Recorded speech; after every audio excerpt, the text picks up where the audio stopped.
આકાશ airlines પર ઉઘરાણાનો ગંભીર આક્ષેપ લાગ્યો છે। આકાંક્ષા એરલાઇન્સ દ્વારા વધારાનો ચાર્જ લેવાનો આક્ષેપ લાગ્યો છે।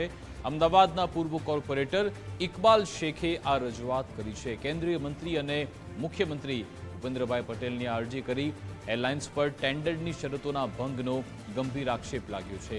ફ્યુલ ચાર્જ પેટે વધારાના 10,000 ઉઘરાવ્યાનો આક્ષેપ છે। ગુજરાતમાંથી ચાલુ વર્ષે 8,904 લોકો હજ યાત્રાએ જઈ રહ્યા છે। ટેન્ડરના ટિકિટ દર અને વજનમાં પણ ફેરફારનો આરોપ છે। 40 કિલો વજનની શરત સામે માત્ર 35 કિલોની જ પરમિશન છે।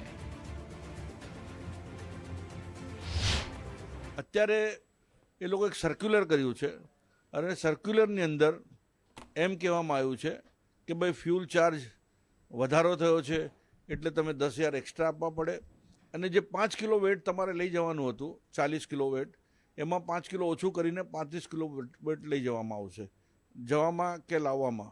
એ ખાલી ગુજરાતની અંદર આપ કહો તો 8,904 હાજીઓ લેખે 8,990,00,000 રૂપિયાનું ગડબડ થઈ રહી છે। જે ટેન્ડરની અંદર શરતોમાં છે જ નથી, એમઓયુમાં છે જ નથી। ટેન્ડર એક વખત થાય એટલે ટેન્ડરની શરતો પ્રમાણે એમને લોસ જાય કે ફાયદો થાય એમને એ પ્રમાણે ધંધો કરવો પડે, પરંતુ આ ફ્લાઇટ દ્વારા આવી રીતે ગેરવર્તણૂક કરવામાં આવી રહ્યું છે। દરેક હાજી જોડે વધારાના પૈસા લેવામાં આવી રહ્યા છે।